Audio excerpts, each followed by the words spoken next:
It's a quiet area, I suppose, but as a Black woman, it was always kind of trying to find my way into places where I felt like I didn't necessarily fit. I can remember a lot growing up in schools that were mostly white people where I would maybe be the only Black person or Black female, and I didn't realize it until a lot later in life, but it really changed the way that I viewed myself and my self-worth.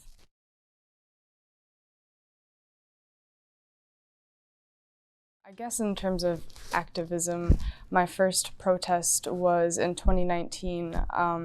It was in solidarity for Atatiana Jefferson, who was killed by the police who had just shot through her window for a welfare check.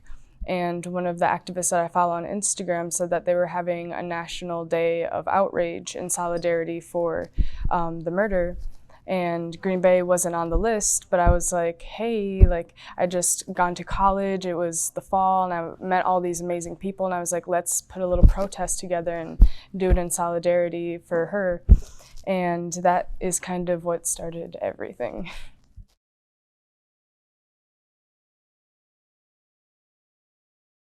Yeah, you can definitely tell in like roles of leadership, especially, or in my workplace, just that you always have this expectation to not do as well as the other people around you.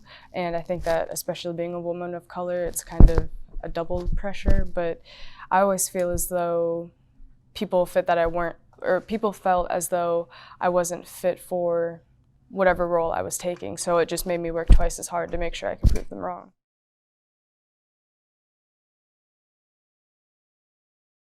Yeah, I would say maybe later in high school when I became a lot more aware of my intersectionality, that's when I started to feel the immense weight of it. I had not recognized it until before, and especially now as I'm more educated in these types of social sciences and relationships, I think that I move through the world differently, but although it can be very, how do you say, heavy, it's a lot of burden at moments, it's also really awesome.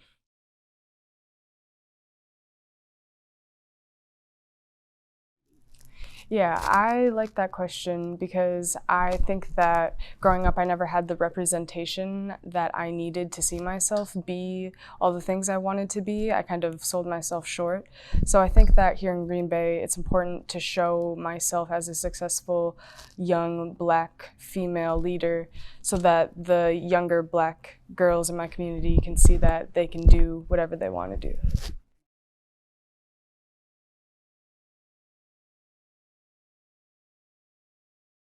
Yeah, I would say there are both advantages and disadvantages. Some of those disadvantages being that initial write-off of, oh, you're just young, you don't really know what you're talking about, and people thinking that time would change the perspectives that we have in activism and leadership. But there are people who recognize that there's a lot of power in youth because our youth is our future. So to be a young leader and help my peers, my age, I don't know, I think it's worth all the disadvantages because we are the future. That's how it works.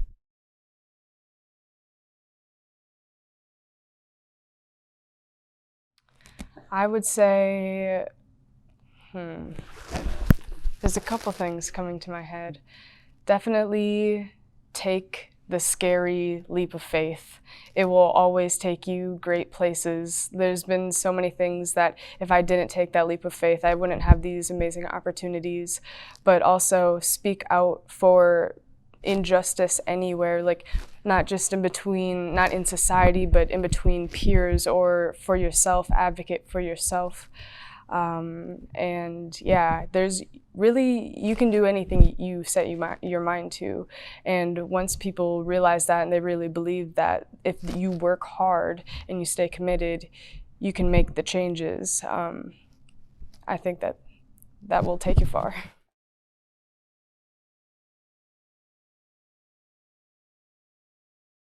Yeah, where did I get that from? I would, to be completely honest, say a lot of painful experiences. Um, just too many to count, but that pain and what I've learned from it is that like we just need to love each other despite our race, our gender, our class, our sexuality.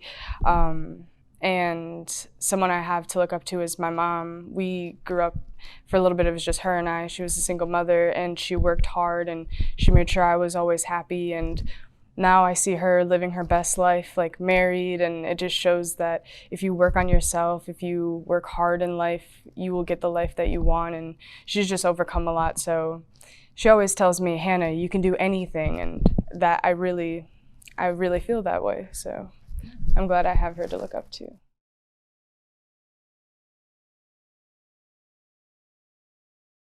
Yeah, so my artifact is my graduation cap.